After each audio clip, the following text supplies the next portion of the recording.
gute Gelegenheit zusammen zu treffen, ja. Ich habe auch keine gute Vorbereitung eigentlich ya Pak Yun. Hat mir auch nicht so spesial gesagt ya. Jadi ini langsung aja lah. Jadi terima kasih anak-anakku semuanya, Bu Melki dan mahasiswa pemrogram Fire for Track. Mohon maaf saya matikan kamera karena posisinya ada di beranda-beranda rektorat dan dengan banyak suara ya. Iya, Bu. Kemudian ya, noch einmal ich bedanke Bu Melki, dass heute Sie haben auch gute Gelegenheit, mit uns hier in Surabaya zusammen eine Vorlesung zu machen. Ja, hoffentlich, dass diese Vorlesung haben natürlich gute Vorteile ja für uns und auch für unsere Studentinnen oder Studentinnen. Hoffentlich alles geht gut, alles ya. Geht alles gut und dann terima kasih ya Bu Melki. Bis bal nggih. Matur nuwun Ibu. Mbak Yunan, mohon maaf. Ja, makasih. Okay, danke Frau Dwi also für die Eröffnung. Und jetzt, also die Zeit ist die gesamte Zeit, ich meine von jetzt an bis Sie, wie lange wie Sie wollen, Frau Melki. Bitte schön. Also, Dankeschön. Guten Tag. Es freut mich sehr, dass heute ich etwas zu Ihnen wiedergeben kann. Und heute ich habe ein interessantes Thema. Keine Sorge, wir werden viel Spaß haben. Und Pak Yunan dan juga Bu Dwi, Dankeschön für die Einladung. Saya senang sekali bisa berbagi di sini. Kami juga. Oke, sekarang saya ich zeige Ihnen eine, okay.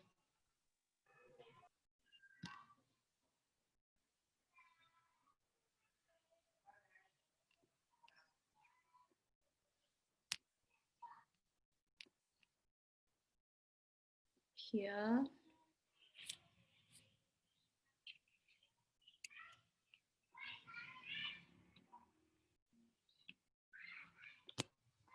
Okay, gut.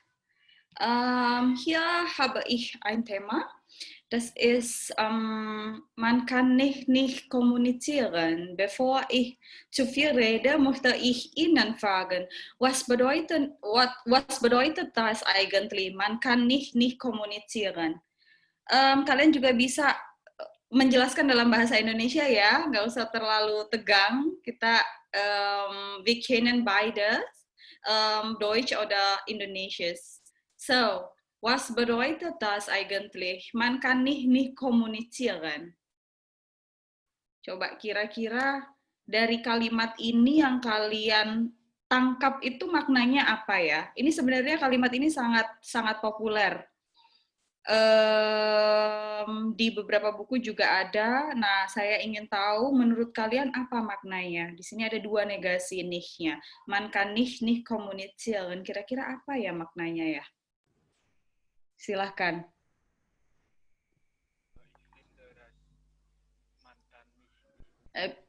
Bitte, ikan nicht wäre? Kalau menurut saya, Ja. auf Indonesisch oder auf Deutsch? Das ist einfach, was Sie wollen. Also. Kalau menurut saya, maksudnya manusia tidak bisa hidup tanpa berkomunikasi, begitu. Manusia tidak bisa hidup tanpa berkomunikasi. Gut. Und die andere? Vielleicht möchten Sie etwas erklären. Was ist das eigentlich? Das ist sehr interessant, finde ich. Der Satz ist sehr interessant. Aber was bedeutet das? Man kann nicht kommunizieren. Tadi dengan siapa ya, Mas? Mas siapa tadi? Fikri. Oh, Mas Fikri. Oke, dan ke Mas Fikri. Coba yang lain. Kira-kira apa sih maksud ini? Mas Fikri tadi berpendapat manusia itu tidak bisa jika tidak berkomunikasi. Nah, ya betul ya Mas Fikri ya tadi ya. Manusia itu tidak bisa jika tidak berkomunikasi. Orang nggak bisa jika tidak berkomunikasi. Nah, bagaimana yang lain? Ada pendapat lain tidak?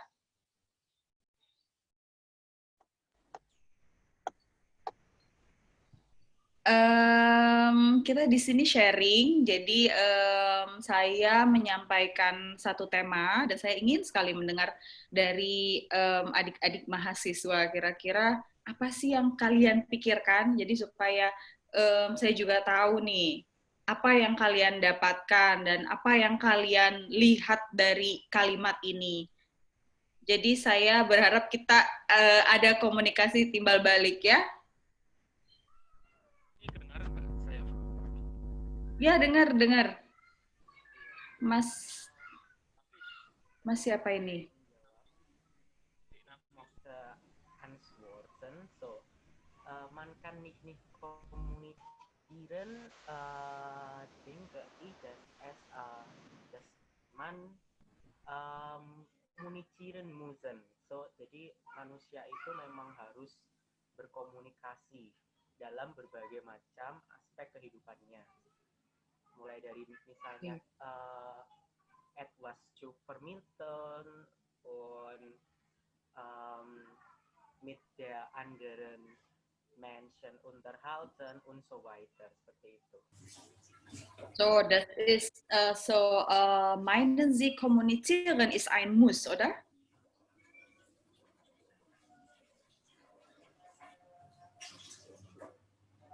Ja, genau.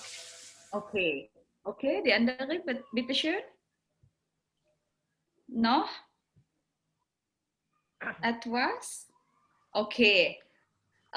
Di sini ada dua negasi nichts ya, man kann nichts kommunizieren. Jadi maksudnya itu adalah semua orang itu bisa berkomunikasi. Mungkin selama ini ada yang beranggapan kommunizieren, das ist nur sprechen gitu ya, cuma hanya berbicara. Tapi ternyata komunikasi itu tidak hanya itu. Komunikasi itu bagaimana kita mengirim pesan dari si pemberi pesan ke penerima pesan, dan ketika si penerima pesan itu berhasil menerima pesan itu dan mengerti dengan baik, maka komunikasi berjalan. Jadi komunikasi itu tidak hanya verbal, tetapi juga ada non-verbal dan paraverbal. Jadi ada 3 hal dalam komunikasi, itu bisa melalui verbal, paraverbal atau nonverbal. Nah, untuk kesempatan kali ini, ich möchte Ihnen über ein gelungener Auftritt bei der Präsentation präsentieren. Jadi gimana sih kira-kira penampilan atau sikap kita yang bagus untuk sebuah presentasi? Saya akan bahas, kira-kira itu yang akan kita bahas hari ini ya. Lalu,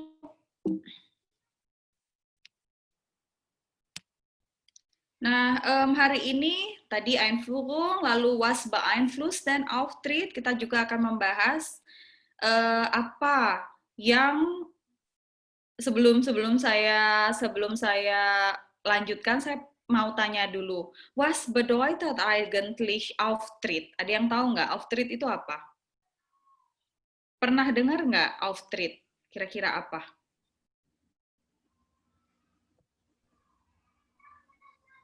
Kan di sini kan judul kuliah saya hari ini adalah Ein gelungener Auftritt bei der Präsentation. Nah, kira-kira Auftritt itu sendiri, atau kalau kalian memang belum pernah mendengar, kalian bisa simpulkan atau kalian bisa analisa Auftritt itu sendiri artinya apa kira-kira?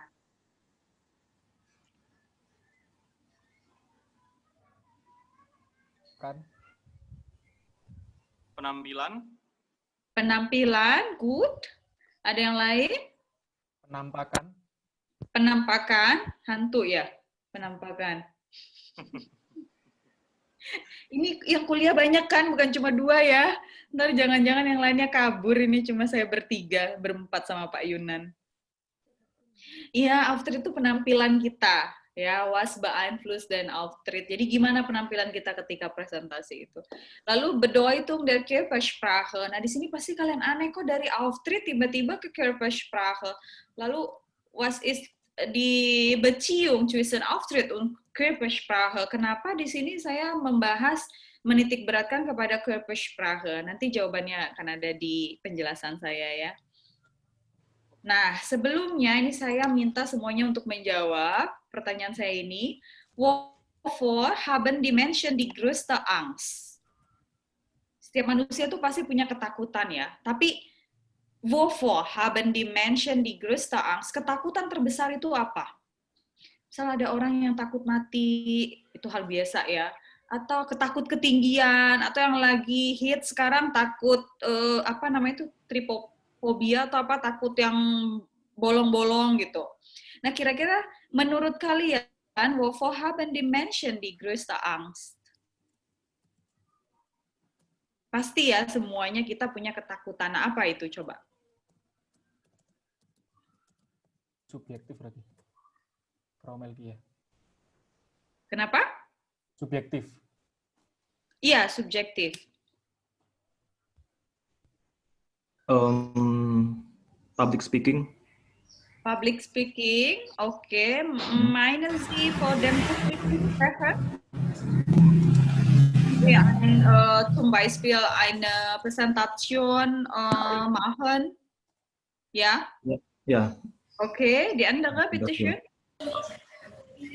Apalagi kira-kira ketakutannya?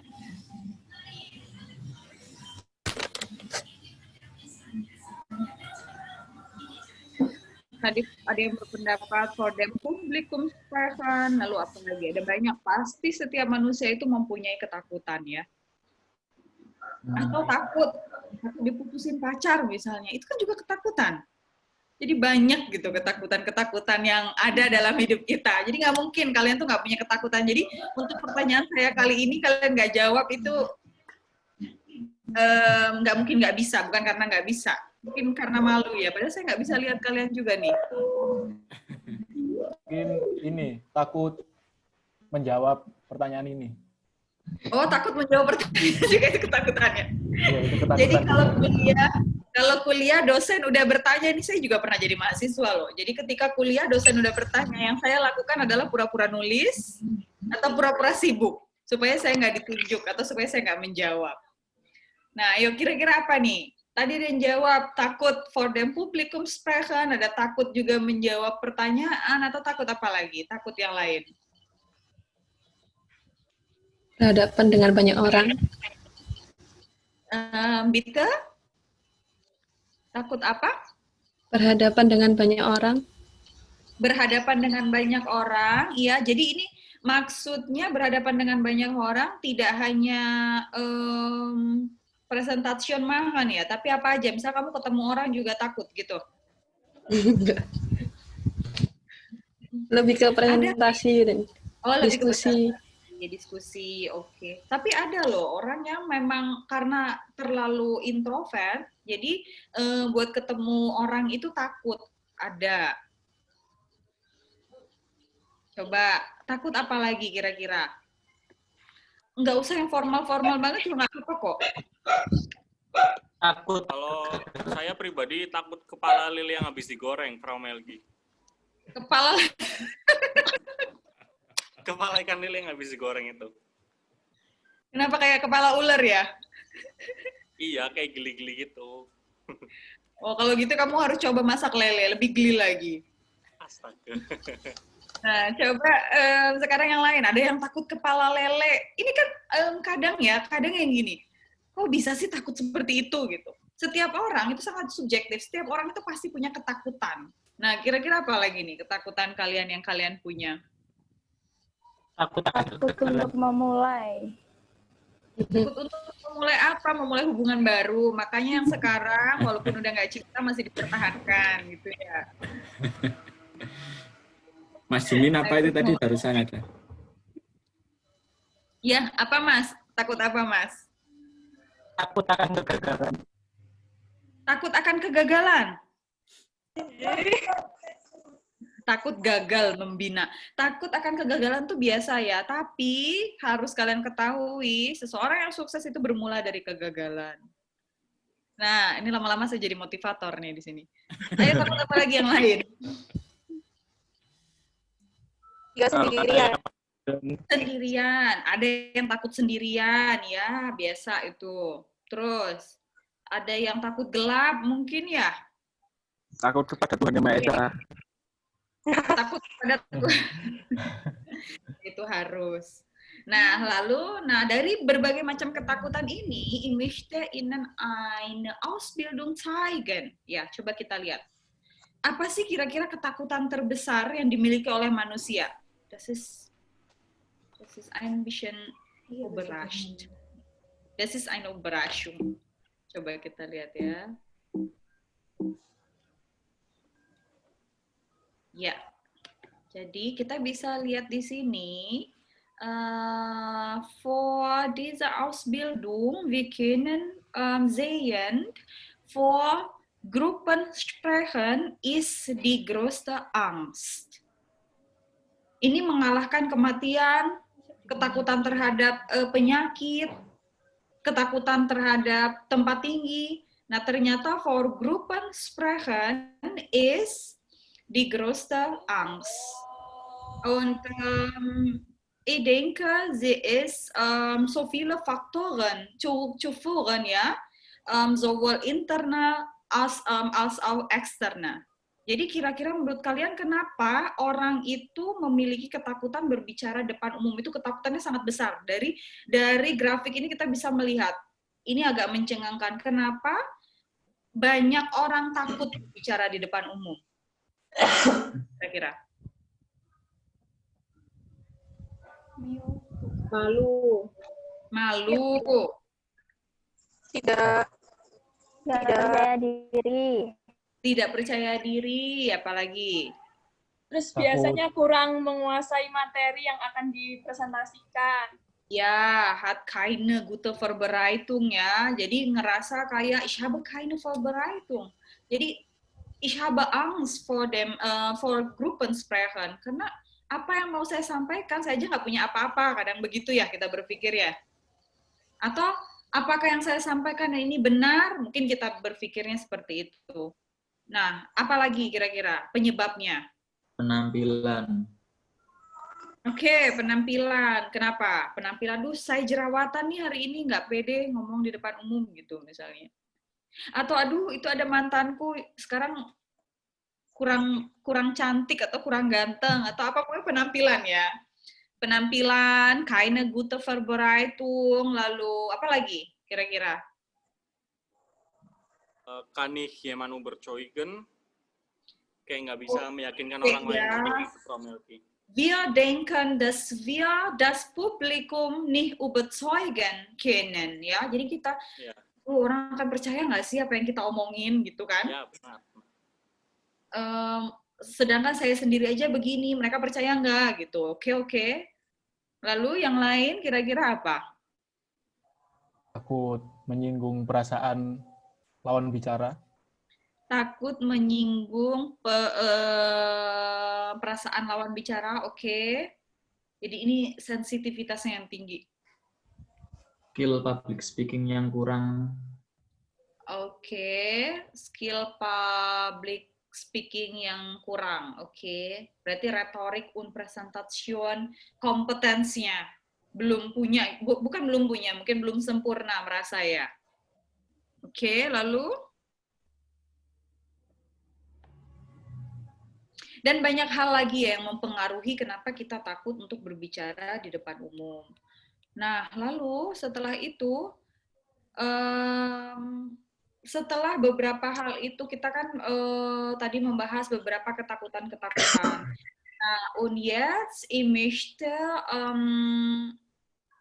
mit Ihnen diskutieren, das ist über den Auftritt bei einer Präsentation. Jadi kira-kira welche Faktoren beeinflussen auf den Auftritt? Dari yang tadi kita bahas, ketakutan for Gruppensprechen itu beberapa hal, misalnya keine Vorbereitung, lalu ngerasa überzeugen. Jadi ketakutan-ketakutan yang datang timbul dari dalam diri kita. Nah, sekarang yang akan saya bahas adalah Faktoren, die beeinflussen auf den Faktoren, die auf den Auftritt beeinflussen. Jadi kira-kira faktor apa sih yang mempengaruhi sampai kita itu merasa seperti itu, oke? Nah, jadi di sini es gibt hier 4 Faktoren, die auf den Auftritt beeinflussen. Eins ist Vorbereitung. Jadi tadi benar ya, Vorbereitung. Tapi Vorbereitung yang bagaimana? Nanti kita akan lihat. Und dann Auftrittsfreude. Kira-kira was bedeutet das? Was ist eigentlich Auftrittsfreude? Ada yang pernah dengar nggak? Kalau yang tadi kan kita bahas tentang Auftritt aja gitu ya. Und jetzt möchte ich diskutieren, was ist Auftrittsfreude? Kira-kira apa ini dari kalimat dari kata ini artinya? Kalau Vorbereitung semua udah bisa menebak ya. Sekarang Auftrittsfreude. Gimana? Kepercayaan diri. Kepercayaan diri. Oke, salah satunya. Apa lagi?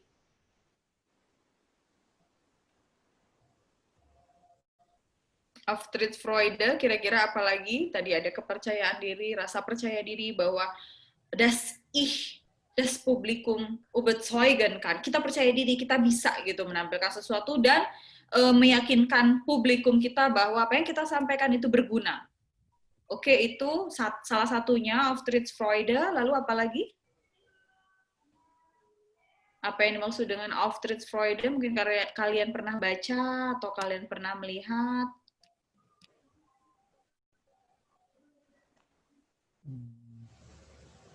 Atau kalian bisa, nggak apa-apa, kalian frei zu sprechen di sini ya. Kita sama-sama belajar, saya belajar, kalian mendapatkan sesuatu dari saya, dan mungkin saya bisa dapat sesuatu dari kalian, itu nggak menutup kemungkinan ya. Makanya, jadi saya ingin dengar pendapat kalian. Kira-kira apa sih ini Auftrittsfreude?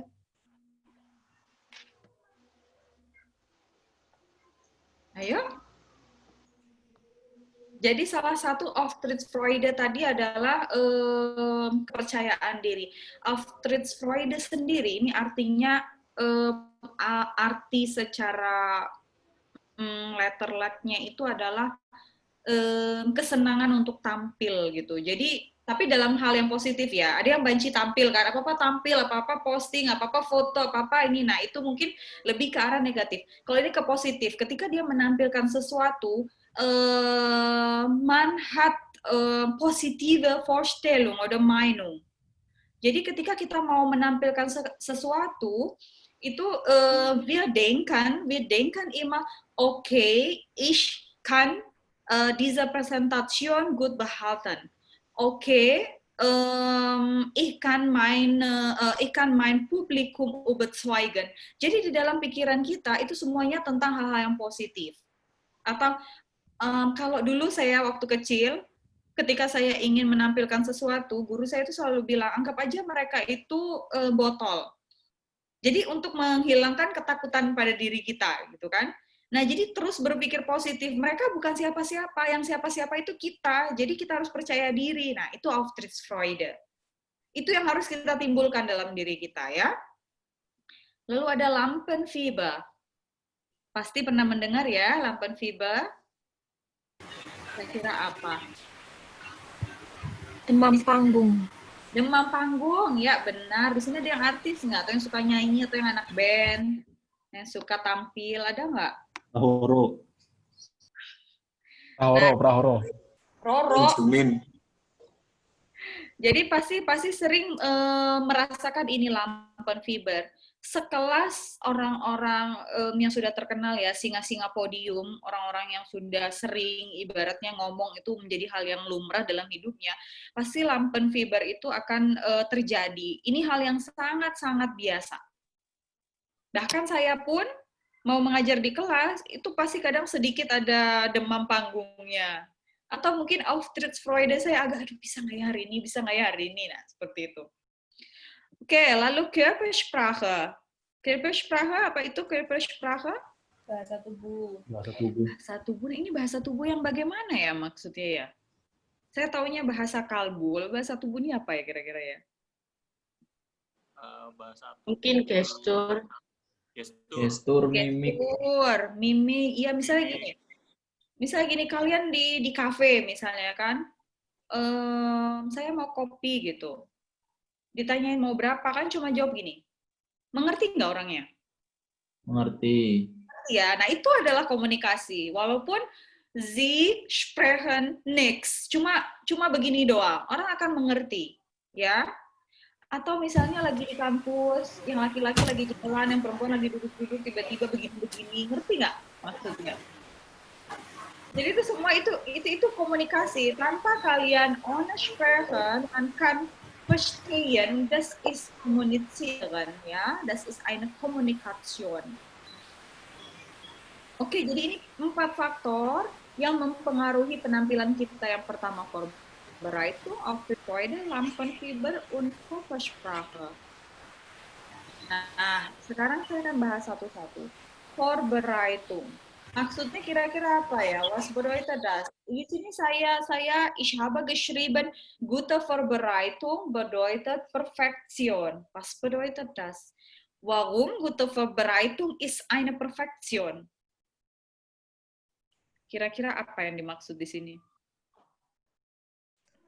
Jadi ketika kita menyiapkan dengan baik, kita nanti akan menghasilkan yang sempurna seperti itu. Kurang lebih seperti itu.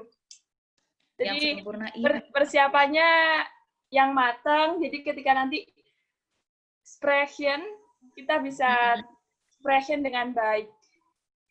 Ya, fließen ya, wir kennen etwas fließen. Jadi benar-benar nggak yang berpikirnya apa yang mau saya omongin. Ya, good. Jadi di sini ya, seperti yang sudah saya tulis, je perfekter Ihre Vorbereitung ist, desto ruhiger können Sie dem Auftritt entgegen sehen. Jadi benar-benar ketika kita, when wir eine Vorbereitung gemacht haben, jadi benar-benar kita ngerasa, okay, ich habe alles in meinem Kopf. Jadi ich habe alle Materialien gelesen und ich habe alle Materialien vorbereitet. Jadi ich weiß, was muss ich sprechen, misalnya gitu ya. Jadi kita ngerasa kepercayaan diri itu ada. Oke, nanti saya akan bahas ini. Nah, di Vorbereitung ini tidak hanya materi ya. Misalnya kalian mau membahas tentang tema Fire Vortrag kalian, misalnya tentang politik. Kalian punya banyak sumber, kalian baca-baca aja. Kalau hanya membaca, itu nggak cukup. Vorbereitung di sini berupa apa? Pertama, Materialien. Kalian kan lesen di Materialien. Terus, selain itu juga kalian harus usahakan kalian punya waktu untuk Rollspiel. Jadi kalian memperagakan seolah-olah kalian memang sedang melakukan presentasi itu. Jadi kalau bisa, vor dem Spiegel Sie sprechen, ya, was Sie möchten. Misalnya tentang politik. Jadi di depan kaca itu kalian ngomong aja. Oh nanti, jadi kalian nanti setelah kalian bicara, kalian bisa menilai, oh tadi saya kurangnya di sini, mungkin saya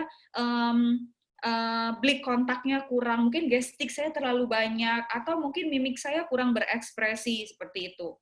Jadi kita harus lihat benar-benar kita seperti menjalankan satu simulasi presentasi kita itu nanti bagaimana, ya. Oke, sampai di sini ada pertanyaan tentang Vorbereitung. Tidak ada ya. Jadi selain kita mempersiapkan materi apa yang mau kita bicarakan, kita juga harus mengadakan simulasi kecil. Jadi itu nanti kita bisa meminimalisir kesalahan-kesalahan yang terjadi ketika kita melakukan Vortrag. Oke, lalu yang kedua, Auftrittsfreude ya. Ich habe gesagt, dass Auftrittsfreude ist unsere Meinung. Das ist eine mentale, positiv innere Einstellung. Nah, seperti ini contoh kalimatnya. Ich bin gut. Okay, ich habe mich gut vorbereitet. Jetzt kann ich es zeigen. Und jetzt ist die Zeit. Das ist meine Zeit, misalnya. Ich kann alles sprechen, misalnya gitu. Jadi, memang kita meyakinkan diri kita bahwasannya kita bisa. Bahwasannya apa yang kita sampaikan itu akan berguna untuk orang yang mendengarkan. Dan apa yang kita sampaikan ini adalah menarik. Nah, Auftrittsfreude inilah yang harus kita punya mental atau positive Einstellung yang harus kita punya. Ketika sudah kita punya gute Vorbereitung und dann Auftrittsfreude, itu akan mempengaruhi hal-hal lainnya, ya. Ada pertanyaan seputar Auftrittsfreude?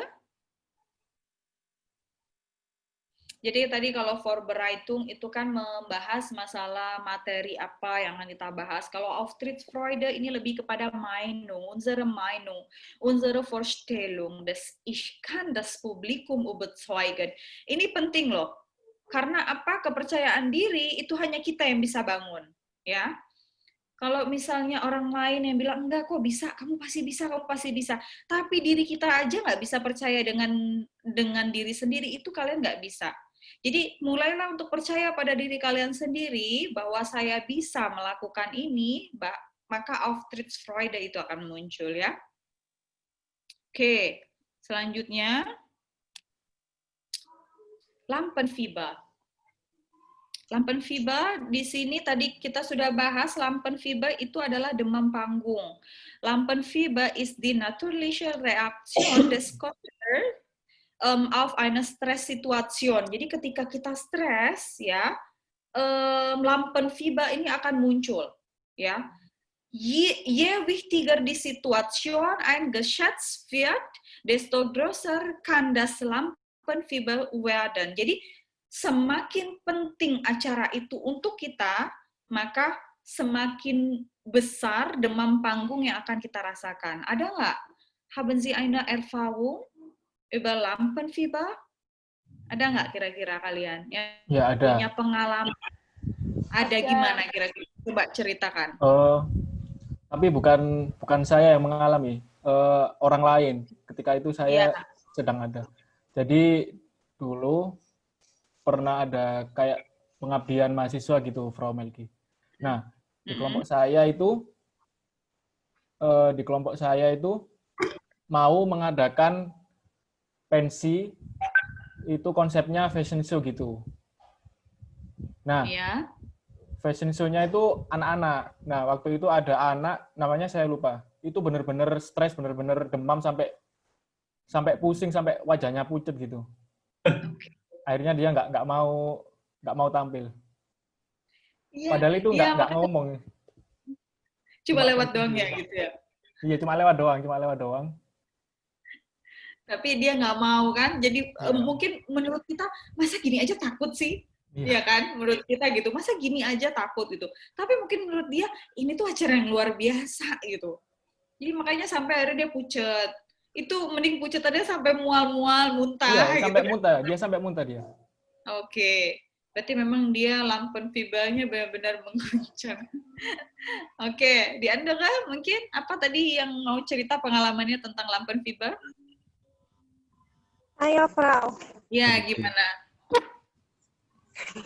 Saya sama teman-teman yang lainnya kan pernah ikut ini nari waktu waktu tampil di fakultas. Nah, waktu itu biasanya kalau saya gugup itu saya selalu kebelet buang air besar banget gitu. Ya. Jadi kayak selain saya pingin buang air besar, kayak rasa mual itu ada gitu loh. Kayak makanan itu langsung ke atas gitu. Oke. Sudah. Jadi memang reaksi Lampenfieber setiap orang itu beda-beda ya. Jadi begini, Lampenfieber itu misalnya acaranya hari H. Malamnya itu ibaratnya demam, dia sedang di puncak tinggi-tingginya. Nah, tapi setiap orang beda-beda ya. Ada yang ketika malam demam itu tinggi dan sebelum tampil udah agak turun. Dan setelah tampil normal lagi. Ada juga orang yang sebelum tampil 5 menit atau 10 menit atau setengah jam sebelum tampil, demamnya ini benar-benar di angka tertinggi. Nah, itu efeknya apa? Efeknya mual, efeknya mungkin mau ke toilet, efeknya itu mukanya pucat dan macam-macam. Nah, itu setiap orang beda-beda. Nah, tergantung bagaimana kita bisa mengatasi demam kita ini sendiri ya. Jadi Lampenfieber ini bisa kalian verhindern, bisa kita hindari, wenn Sie eine gute Vorbereitung haben und wenn Sie Auftrittsfreude haben. Jadi diese 4 Faktoren yang tadi saya bilang, Vorbereitung, Auftrittsfreude, Lampenfieber, dan satu lagi nanti yang akan kita bahas, das ist beeinflusst gegenseitig, ya. Makanya 4 hal ini yang sangat mempengaruhi. Lampenfieber ini bisa kita minimalisir wenn Sie eine gute Vorbereitung und Auftrittsfreude haben, ya.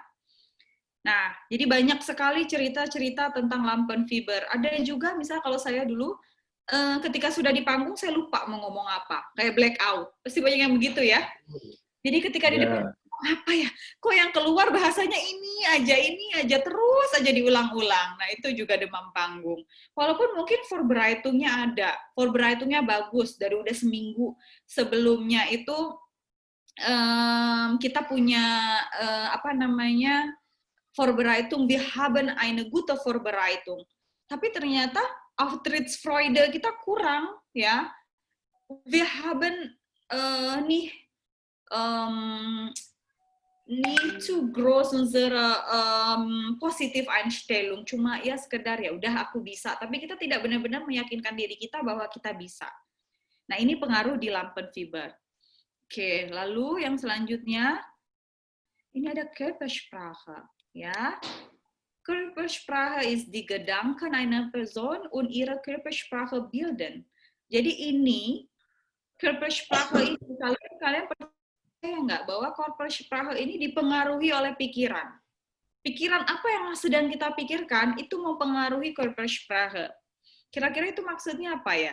Ada nggak kalian punya pengalaman tentang itu? Kenapa unsere Meinung beeinflusst unsere Meinung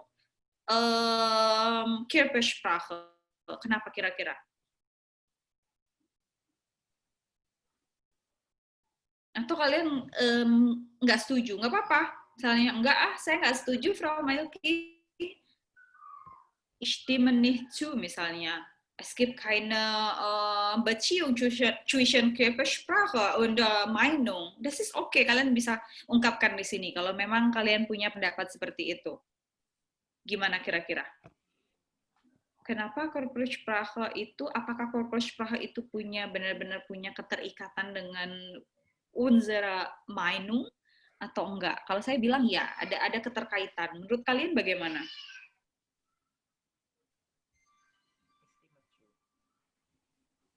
Kalau menurut saya sih ada keterkaitannya sama. Ada yang keterkaitan. Gimana? Azmi ya? Azmi tadi yang ngomong. Ya. Kenapa Azmi? Mungkin kamu punya pengalaman, haben Sie eine Erfahrung über Körpersprache? Ya, sekarang ini lagi mengalami. Ya. Kenapa? Diliatin sama saya ya? Enggak, dilihatin semua orang. Jadi kan kita mikir mau ngomong apa gitu kan. Jadi kayak mata kita itu kan, hadapnya kemana sambil mikir. Klik kontak ya? Iya. Jadi berhubungan menurut saya. Jadi kamu buat ngomong ini aja tuh kamu udah dalam diri udah deg-degan ya, aduh ini bener nggak gitu. Iya. Yang lain gimana? Ya Anda ke petition? Kalian pernah? Ini hal yang sangat biasa dan semua orang pasti merasakan ya. Körpersprache misalnya gini, kalian jalan ketemu orang yang kalian suka, apa yang akan terjadi? Salting. Nah, itu kan mempengaruhi gerak kita kan. Tiba-tiba entah berlari atau tiba-tiba mukanya merah atau tiba-tiba melakukan hal-hal yang tidak perlu dilakukan. Nah, itu kenapa unsere Meinung beeinflusst Körpersprache. Jadi, misalnya kalian Lampenfieber atau kalian ada di panggung dan kalian merasa kayak nggak pede dengan diri kalian sendiri, maka itu akan berpengaruh ke Körpersprache. Misalnya nih saya presentasi ke kalian dan saya begini tangannya. Ada maknanya nggak? Ada. Apa kira-kira maknanya? Saya presentasi tapi tangan saya gini. Saya seperti menutup diri. Atau saya terus gini, gitu-gitu. Nggak pede kan? Nggak tertarik. Nggak tertarik, bisa. Kurang enjoy. Hah? Bosan. Bosan. Kalau bosan mungkin gini ya, gini-gini ngelihatnya kayak apa sih nih yang diomongin gitu. Kalau atau self defense, kalian pernah dengar nggak? Kayak saya nggak mau ditanya loh gitu. Jadi Körpersprache itu benar-benar mencerminkan apa yang ada di pikiran kita. Jadi hati-hati kalian ya. Makanya kalau di wawancara pekerjaan itu kan Körpersprache-nya dilihat. Gimana matanya? Matanya tuh kalau orang berbohong misalnya, matanya tuh ke kiri atas. Lalu cara menjawabnya itu bagaimana? Nah, itu bisa dilihat dari gerak tubuh mimik ya. Oke, sampai di sini ada pertanyaan?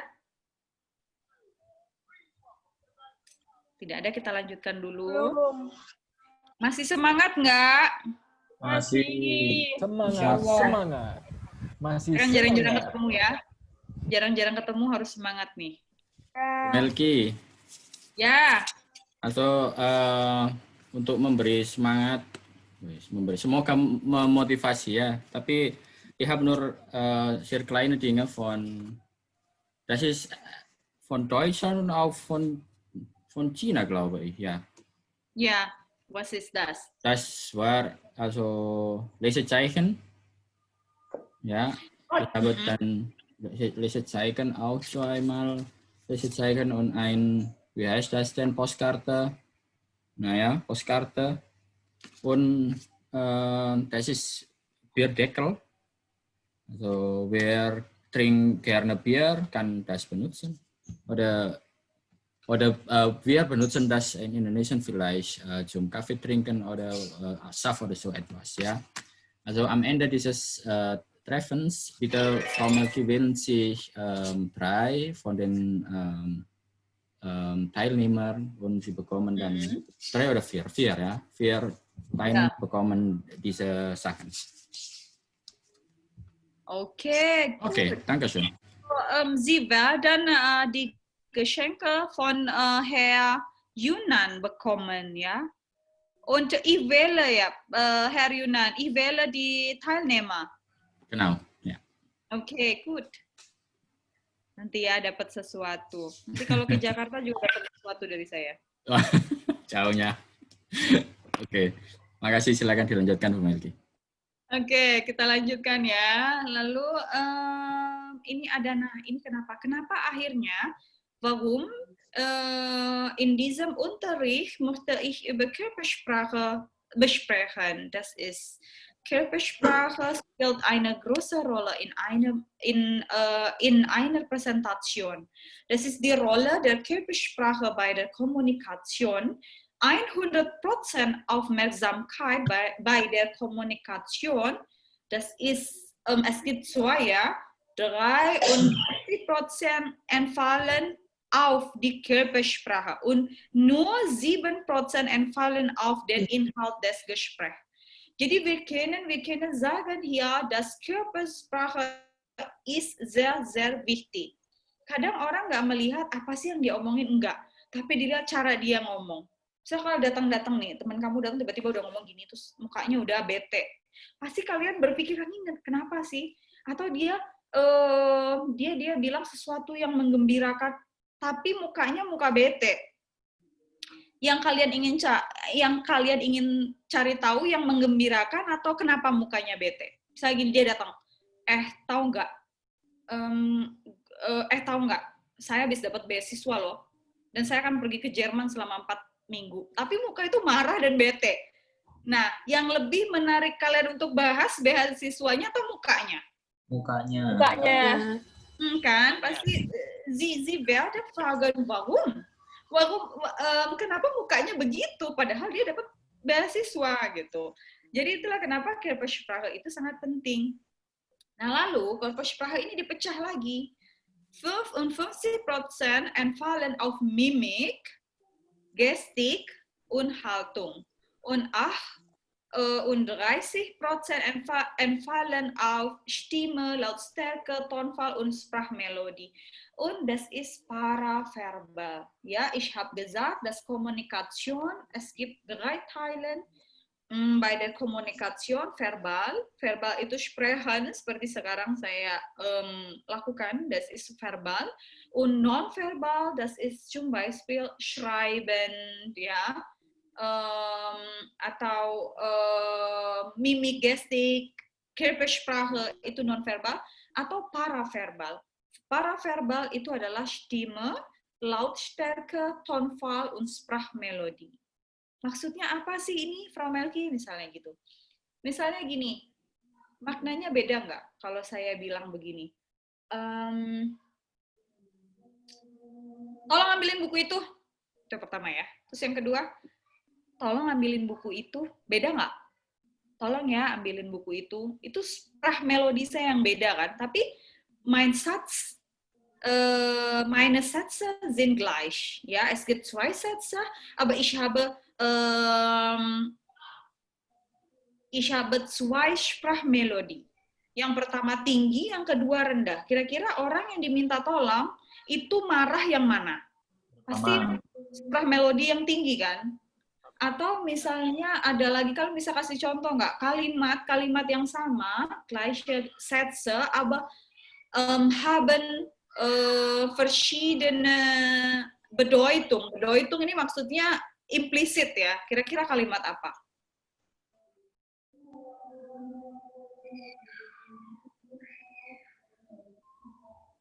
Kalimat apa? Atau misalnya penekanannya. Penekanan dalam kalimat itu. Jadi membuat kalimat itu berbeda.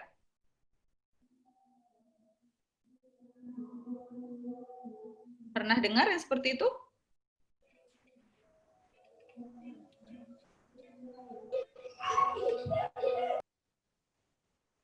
Halo. Mungkin. Ya. Mungkin gini, Frau Melki, tapi agak ambigu sedikit. Gimana misalnya? Contohnya gini, yang pertama gini.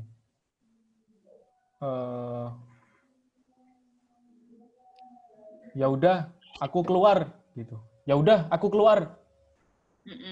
Nah, yang kedua, ya udah, aku keluar gitu. Yang satu sama pacar, yang satu sama ibu di rumah itu kayak. Ya. Gitu.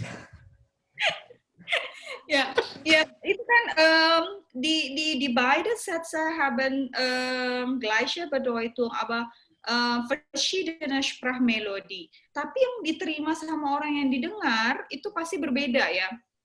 Bagaimana cara kita menyampaikan? Jadi antara tempo, sprachmelodie, suara itu sangat mempengaruhi kalimat yang kita keluarkan, walaupun kalimat itu sama. Nah, itulah yang dinamakan paraverbal. Oke?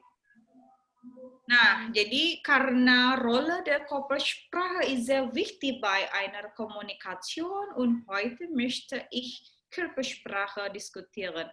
Hier, pertama mimik. Ini mimik, semua pasti tahu ya. Misalnya saya nggak ngomong apa-apa nih, masuk kelas saya nggak ngomong apa-apa, tapi muka saya langsung gini. Bete, kayak orang marah. Kalian bisa menebak nggak? Wah, Frau Melki lagi marah nih. Dari muka kan bisa menebak, misalnya gini, wah Frau Melki lagi marah nih, duduknya yang bener deh. Pas dia nanya harus dijawab nih. Karena takut kan, misalnya kalau udah marah pasti merembet kemana-mana gitu. Atau pas masuk kelas mukanya ceria, bahagia, itu bisa kalian lihat nggak? Bisa ya? Bisa. Jadi unser Gesicht ist die Seele unserer, was ist das ya? Spiegel. Unsere Seele Spiegel, gimana ya bahasa itu? Saya lupa. Mas Yunan ingat nggak yang bahasa itu? Ada kayak dia semacam bahasa peribahasa gitu. Saya lupa. Jadi muka kita itu cerminan jiwa kita. Jadi apa yang kita pikirkan itu pasti di muka itu kelihatan. Misalnya jiwa kita sedih, muka kita akan sedih.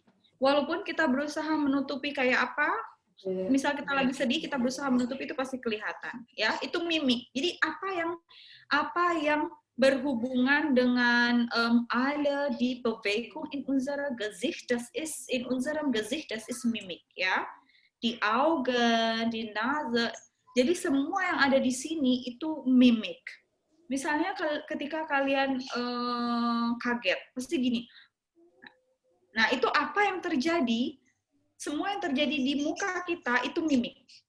Ya. Dan ini penting ketika kalian menyampaikan sesuatu di depan umum, mimik itu penting. Nah, lalu terus misalnya gini, saya menyampaikan kepada kalian sesuatu di depan kelas, tapi muka saya standar. Ya, hari ini kita akan membahas tema yang sangat menarik tentang bagaimana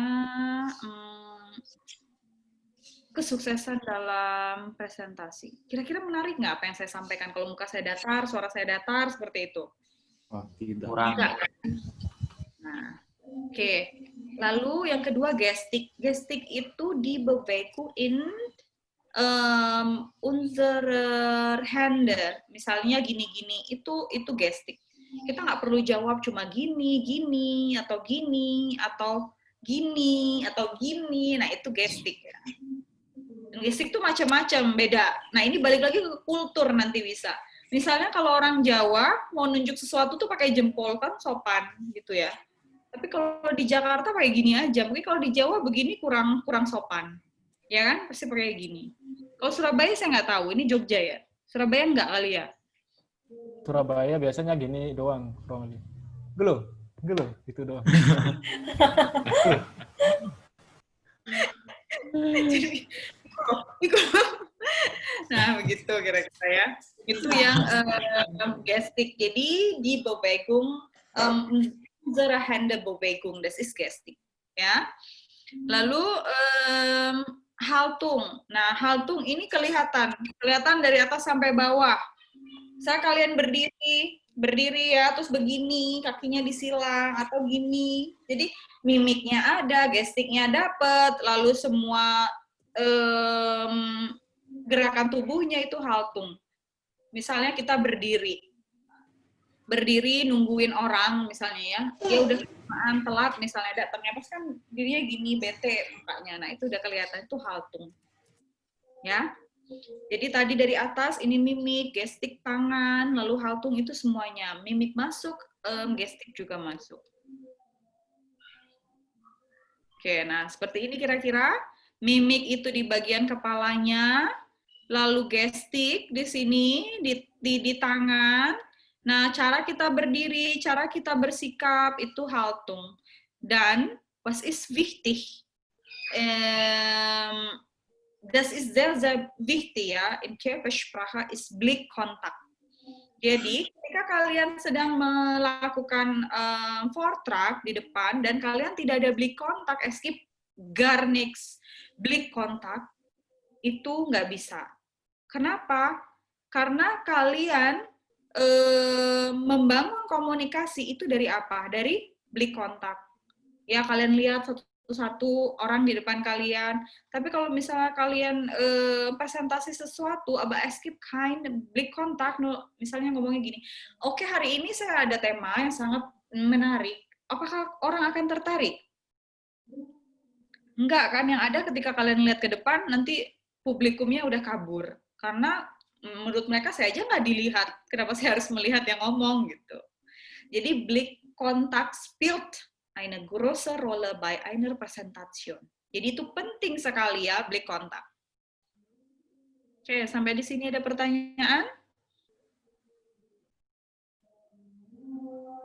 Nggak ada ya?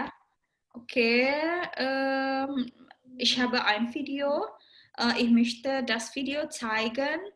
Mungkin ini kira-kira rangkuman dari semua apa yang saya bicarakan. Das ist eine Zusammenfassung. Kita lihat sama-sama ya. Wohin mit den Händen? Wenn du einen Vortrag hältst, dann gibt es immer ein Körperteil, mit dem kannst du plötzlich nichts mehr anfangen. Das sind die Hände. Wohin mit ihnen während eines Vortrags? Es geht eigentlich auch nicht darum, wohin während des Vortrags, weil während des Vortrags solltest du deine Worte mit den Gesten unterstreichen. Also wohin am Anfang der Rede, bevor du den ersten Satz sagst, wohin mit den Händen? Hängen lassen?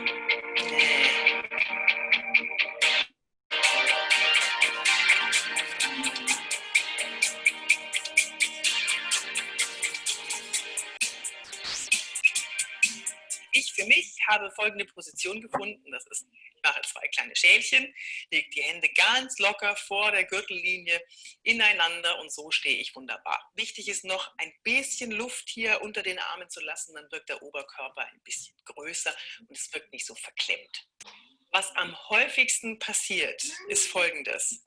Du hältst die Arme schön, hast eine gute Position, fühlst dich wohl, gestikulierst schön. Und während du redest und gerade nicht gestikulierst, wandern die Hände nach oben und die Ellbogen gehen an den Oberkörper ran. Dann sieht das dann irgendwann so aus.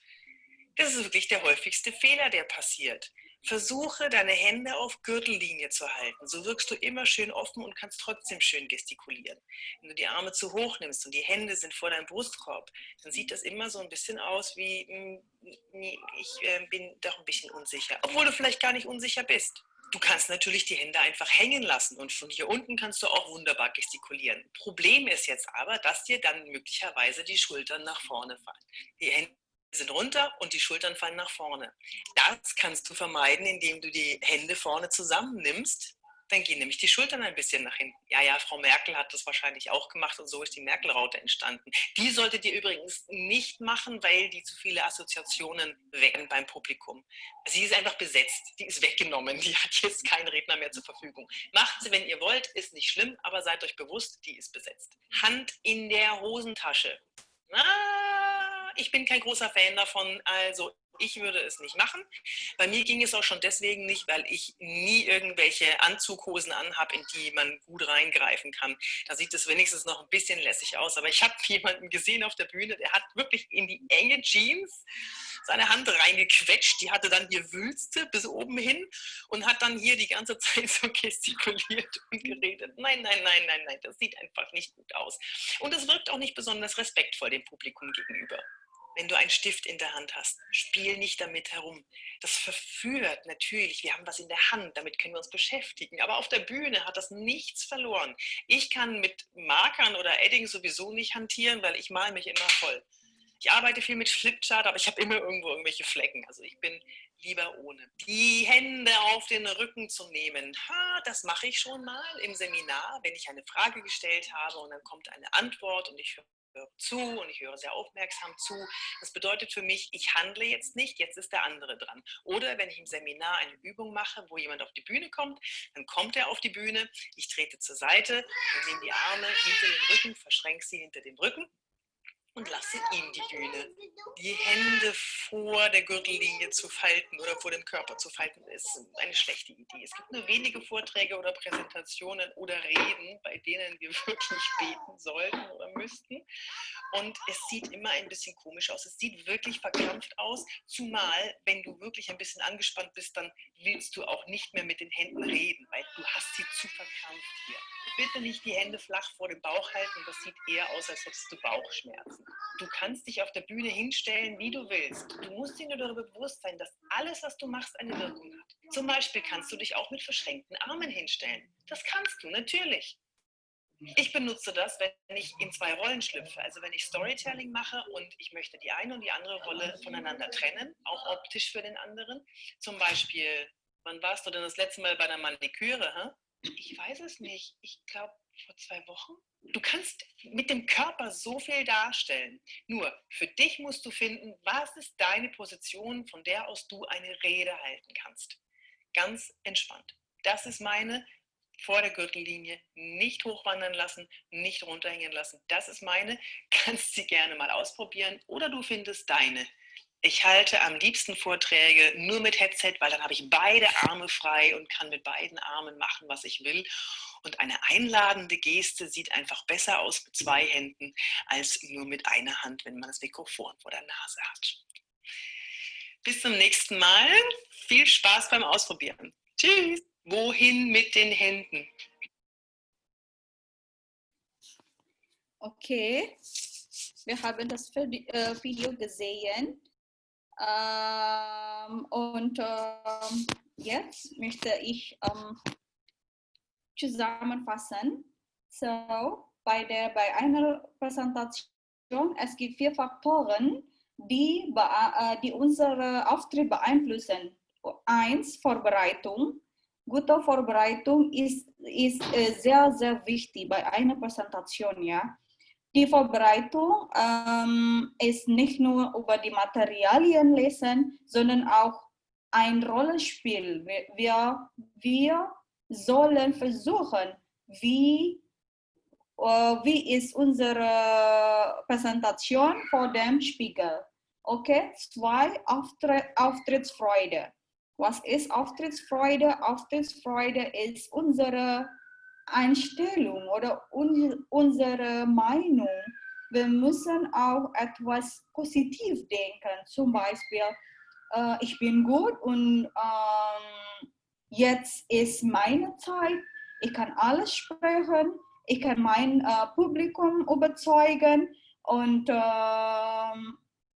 das ist sehr wichtig für mich und ich kann das machen. Ja, das ist unsere Positiveinstellung. Und 3 ist Lampenfieber. Lampenfieber, das ist normal, ja, das ist unsere Lampenfieber ist normal. Jeder Mensch, Lampenfieber passiert zu allen Menschen. Und wenn Sie eine gute Vorbereitung und Auftrittsfreude haben, ich kann sagen, dass wir können Lampenfieber verhindern. Ja? Und dann die letzte ist Körpersprache. Körpersprache spielt eine große Rolle bei einer Präsentation. Wenn wir etwas sprechen oder wenn wir etwas präsentieren, die andere wird unsere Körpersprache sehen. Ja? Und es gibt 3 Teile in einer Körpersprache. Mimik. Mimik ist alle Sachen mit unserer Gesichtbewegung und dann Gestik. Gestik, das ist unsere Händebewegung und dann Haltung. Haltung ist alles. Körper, Gesicht und dann Hände und auch Körper. Und am wichtigsten ist Blickkontakt machen. Bei einer Präsentation, Sie sollen, das ist nicht sollen, das müssen einen Blickkontakt machen. Das ist sehr wichtig. Ja? Blickkontakt, mit dem Blickkontakt, Sie können das Publikum überzeugen. Okay, bis dahin haben Sie Frage? Atau kasih kaget?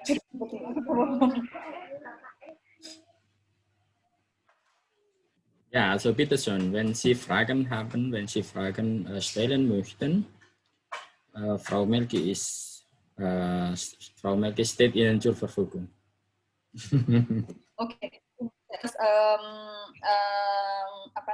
sagen, diese 4 Faktoren, Vorbereitung, Auftrittsfreude, Lampenfieber und Körpersprache beeinflussen gegenseitig. Ya.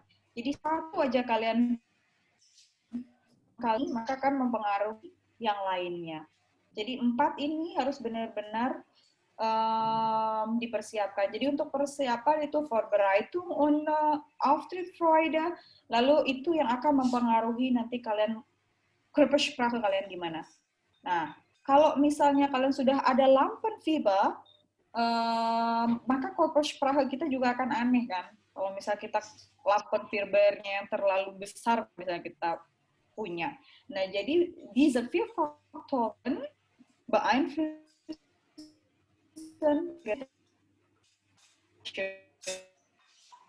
wenn Sie stellen. Bitte schön.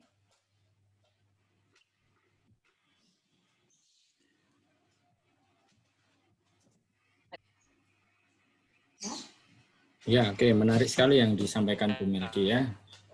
Oke, Mas Fikri mau tanya, silakan Mas Fikri.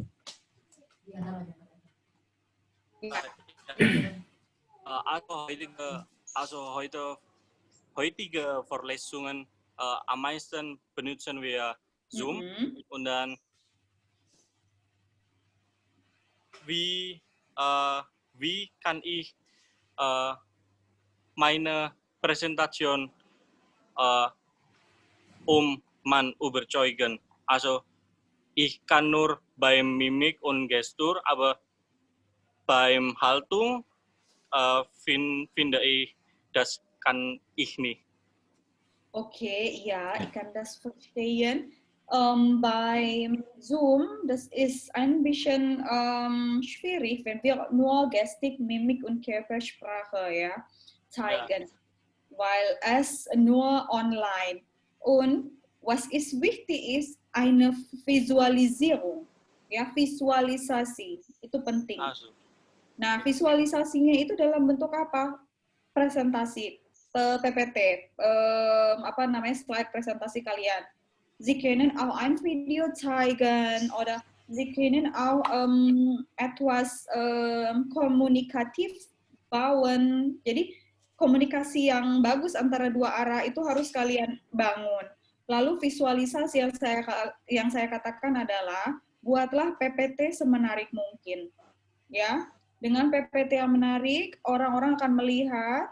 Jadi itu membuat mereka merasa seperti, oh ini benar-benar misalnya der Redner hat eine gute Vorbereitung, dari PPT-nya aja bagus. Lalu bagaimana materi yang ditampilkan juga bagus.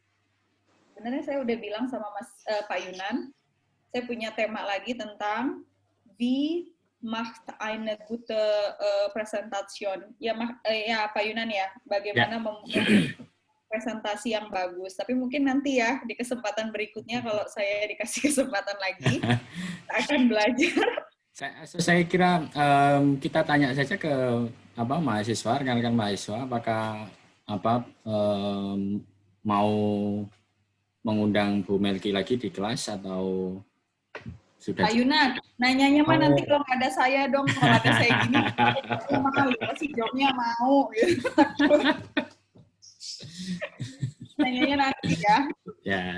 Oke. Berarti nanti ya. Nanti ditanya. Di belakang Bu Melki ya kita tanya. Ya. Belakang. Tapi yang jelas ya Mas Fikri, Visualisierung spielt eine große Rolle, ya. Wenn Sie eine Online-Präsentation, Sie sollen eine gute Visualisierung vorbereiten, ya.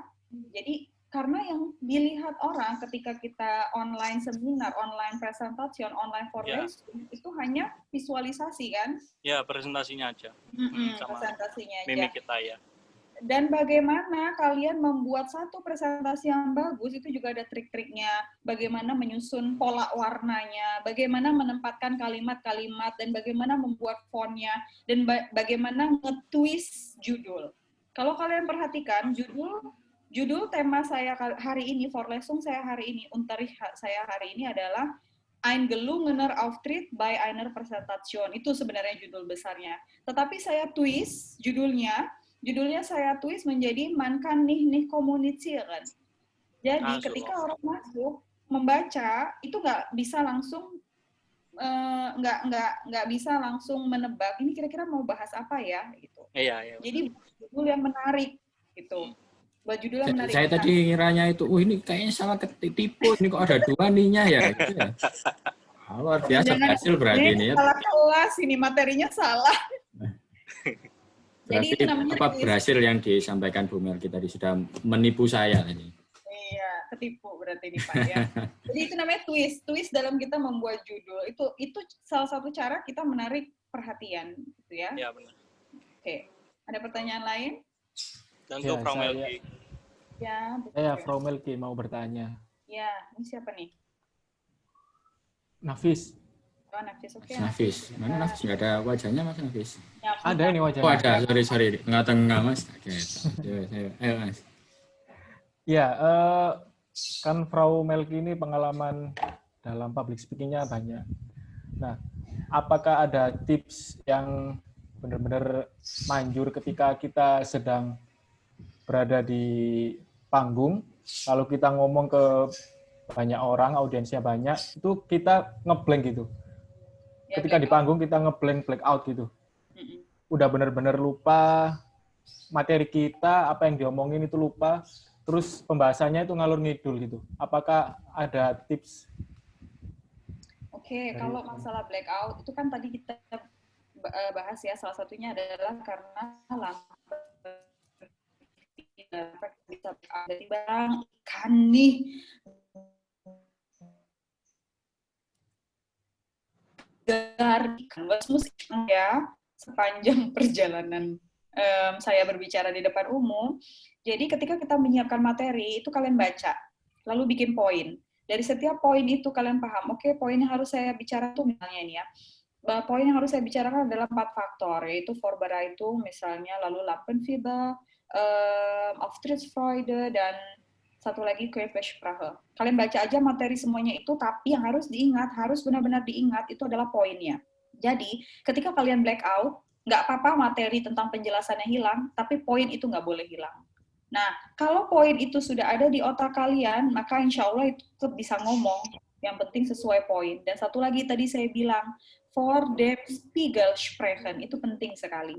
Jadi sebelum kalian presentasi, sebelum kalian ein Vortrag halten, kalian harus simulasi di depan kaca. Karena dari situ kalian bisa melihat diri kalian. Nanti ketika kalian breakout di panggung, kalian bisa ingat, oh iya, yang ini kan poin nomor 2 yang kemarin saya latihan, oh ini yang bagian ini, oh ini bagian ini. Jadi bikinlah sebuah rote Faden, jadi seperti benang merah di otak kalian.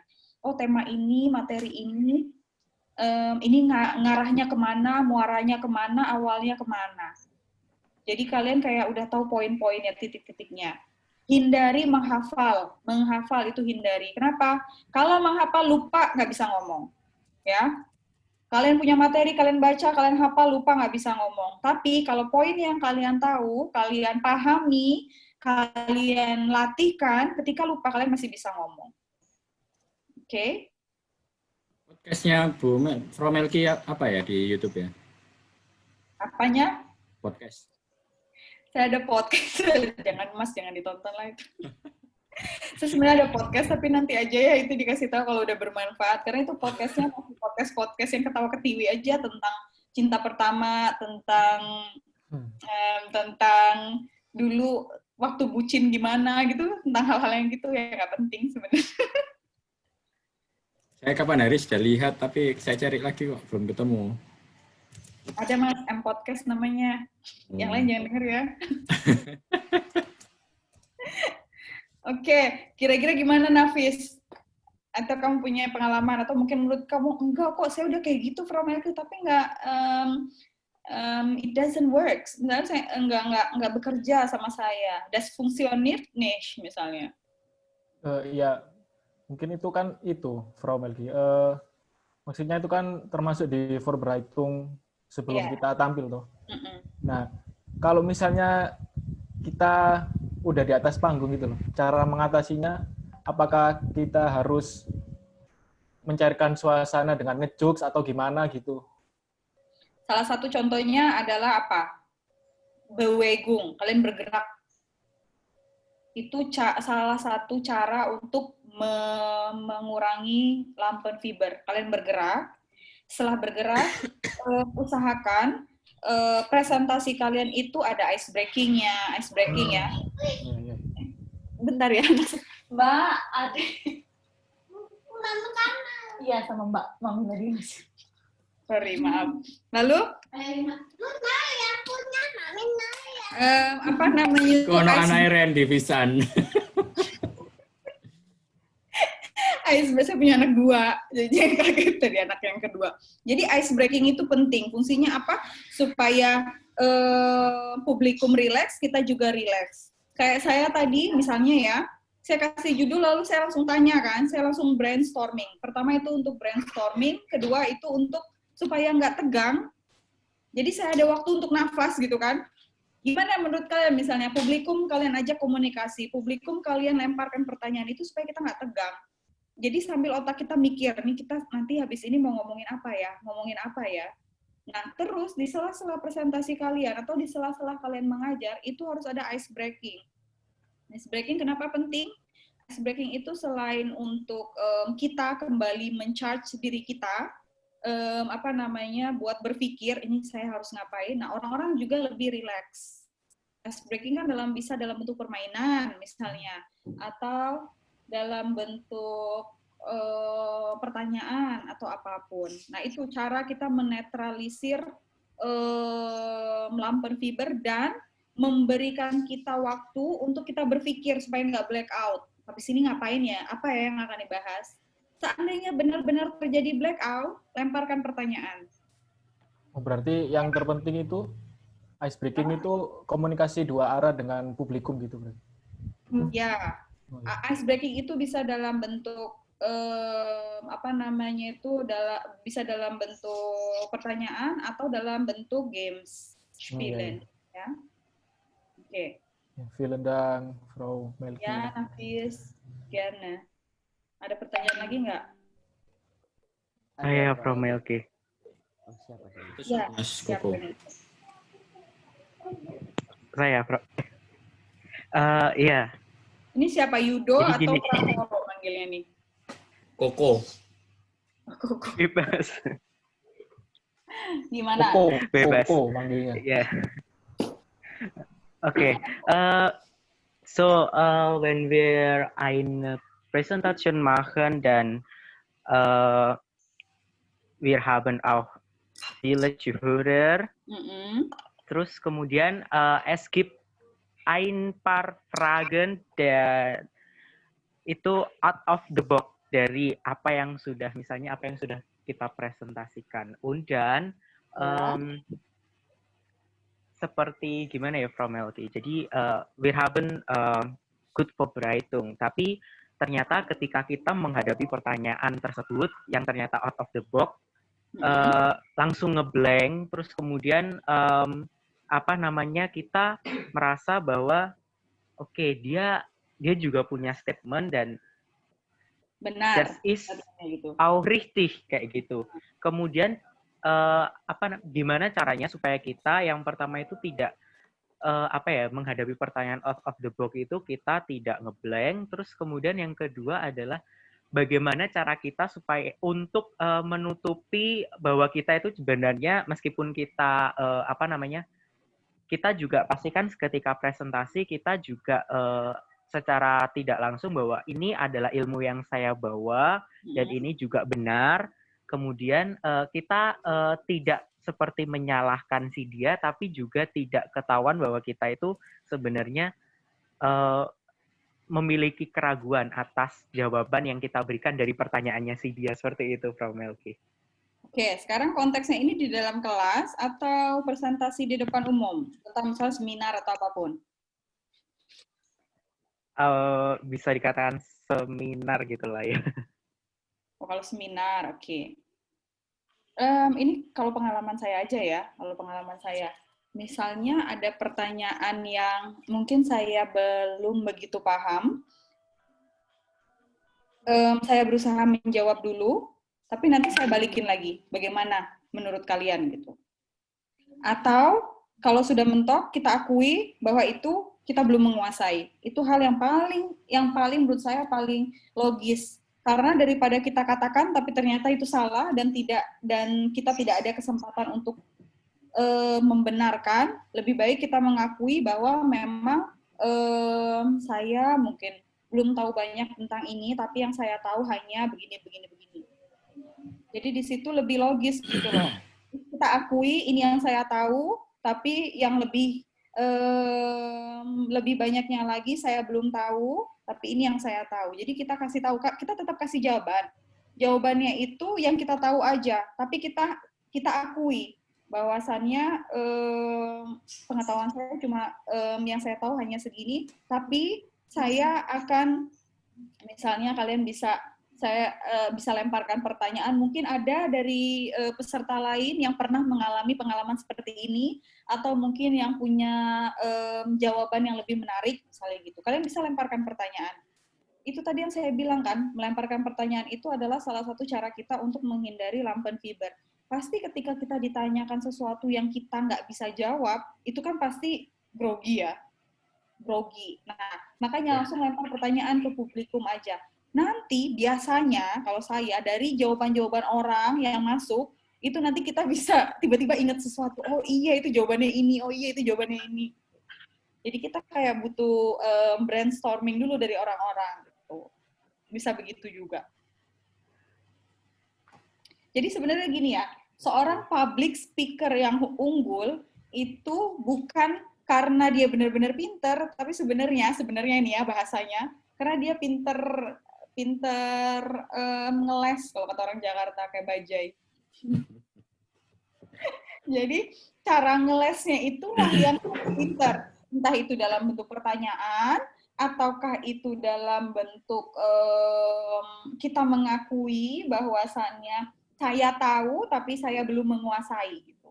Tapi jangan sampai nggak ada jawaban sama sekali. Jangan sampai cuma diem dan bilang saya nggak tahu. Tapi tetap dijawab, oh ini gini, tapi saya belum terlalu mengakui. Seperti itu kira-kira Mas Koko. Ya, saya kira juga, makasih. Saya kira jawaban yang disampaikan Bu Melki juga sangat bijak ya. Kalau katanya Nietzsche itu kan wir sind kein Übermensch ya. Jadi kita tidak semuanya tahu itu. Oke. Dan itu juga sering saya terjadi, misal di kuliah nih ya, ada mahasiswa saya menanyakan sesuatu yang mungkin itu hal baru untuk saya. Saya, misalnya saya benar-benar nggak bisa ya, saya akan bilang, untuk saat ini mungkin kapasitas saya untuk menjawab belum sampai di sana, tapi kita menjawab di pertemuan selanjutnya. Itu kalau kita guru. Bisa kita seperti itu. Jadi daripada kita memberikan jawaban yang salah, lebih baik kita mundur 1 minggu untuk benar-benar mempersiapkan jawaban itu. Cuma kalau dalam bentuk seminar kan nggak mungkin ada waktu kan untuk ketemu lagi. Oke, Pak Yunan. Oke. Wunderschön. Masih ada lagi yang mau disampaikan? Rukmeldung. Bagaimana kesan kuliah dengan Bu Melki? Boleh sharing. Misalnya So, Rückmeldung, kritische Rückmeldung ist auch erwarten. Aduh, ngantuk nih From Melki. Iya. Jauh-jauh apa sih dari Jakarta, di Surabaya juga banyak dosennya. Bisa gitu. Ini boleh ya Pak ya? Boleh. Atau pengen sama Bu Melki terus ya, sudah nanti Bu Melki yang ngajar, saya di rumah aja. Ngambek itu Mas. Enggak ya, oke. Baik. Oh ya, saya tunjukkan ini sedikit sebentar aja. Jadi, wah itu ya, itu yang pakai ini dari orang biasa. Iya, saya main ini ya, jadi tamunya Bu Melki. Anda paling tahu ya ini ya, Dr. Tirta. Ini subscribernya sudah jutaan ini, jutaan. Lumayan ya, Lumayan ya, banyak sekali itu. Ini pasti gara-gara Dr. Tirta ini ya, bukan gara-gara Bu Melki. Ya, jadi kalau misalkan Anda ingin belajar yang lainnya tentang membangun podcast atau menjadi konten kreator, bisa itu. Follow Melki Ayu. Instagram ya. Tapi sebenarnya itu podcast saya bukan yang formal ya, tapi kalau kalian pengen bertanya tentang gimana membuat satu konten, itu bisa. Kalian bisa email saya, nanti bisa minta ke Pak Yunan. Instagram juga ada ya Pak ya? Oke ya, follow Instagram aja lah gampang. Sekarang semuanya Instagram ya. Melki Ayu. Melki Ayu apa Mel? Melki Ayu ae kalau itu Instagram. Oh iya, Melki Ayu ae. Mereka melihat foto-foto. Ya, oke. Oke. Kalau tidak ada lagi, nampaknya Bu Melki bisa memilih 4 orang. Nanti saya kirimi paket dari Surabaya. Insya Allah segera. Siapa saja Bu Melki? Saya pilih yang aktif kali ya Mas ya. Jadi mungkin besok-besok yang belum aktif terpicu untuk aktif gitu. Oh, berarti ada lagi nih ya? Oh, itu tergantung mahasiswanya. Nanti kalian bisa tanya mahasiswa ya Pak Yunan ya. Kalau saya jangan.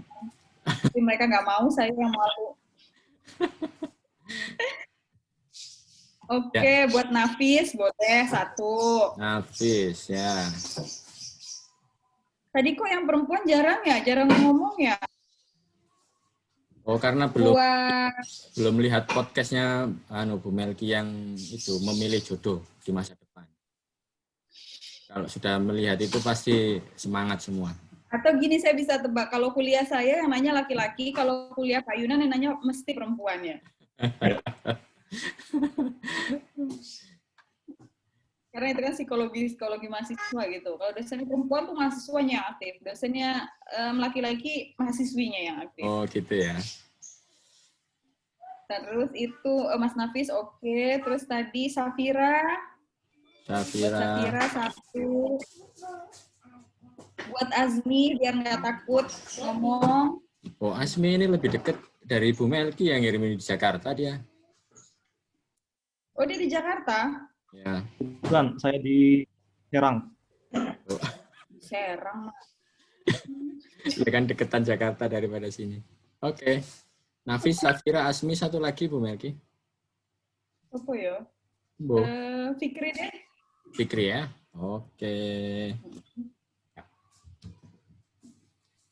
Baik, saya kira itu sudah nggak ada lagi. Pesan-pesan terakhir Bu Melki. Pesan terakhir. Kesannya Bu Melki dengan kelas yang di Surabaya bagaimana kesannya? Kesannya baik lah. Saya senang sekali ya bisa diterima di sini. Bisa etwas wiedergeben kalau saya bilang. Jadi ini sebenarnya materi yang kita dapatkan ya. Kita juga masih belajar ya Pak Yunan ya. Ini yang kita dapatkan tahun lalu di Parets Berlin. Ini sponsornya. Nah, ini ya. Bosch. Kalian pada situ kan lihat kan merek-merek Bosch itu, nah itu yang mensponsori kami berdua. Ya. Kami alhamdulillah mendapatkan kesempatan untuk tergabung dalam lektoran program ini di Parets Berlin tahun lalu kemarin di November kami di Hangzhou. Ketika kita pulang ke Indonesia, corona datang ya, waktu itu ya Pak Yunan ya. Ya, coba ada corona sampai sekarang nggak boleh pulang ya dari Cina. Ya, iya, kita di Cina jadi di Cina. Oke, pesan saya buat teman-teman sekalian, semoga tetap semangat ya. Tetap fokus, apa yang sudah kalian cita-citakan, semoga semuanya tercapai dan jangan lupa bermimpi. Itulah yang membuat kalian bisa terus bergerak. Ya. Oke, sekali lagi terima kasih banyak Bu Melki. Saya enggak. Dengar. Ya, ich danke Ihnen. Oh dong Pak, saya di foto nanti ke saya ya. Kenapa? Di foto dong ini yang kelihatan semua nanti kirim ke saya Pak. Sudah difoto dari tadi. Sekarang foto yang sadar ya, yang tadi difoto nggak sadar semua. Sadar. Yang foto-foto yang semuanya bisa ditampilkan ya. Layarnya biar lengkap. Satu frame. Mas Maul masih ini? Oke, sip. Oh, masih ada lagi yang... itu bisa berdua itu. 1, 2, 3. Nah, sekali lagi ya. Bentar. 1, 2, lihat kamera ya. 1, 2, 3.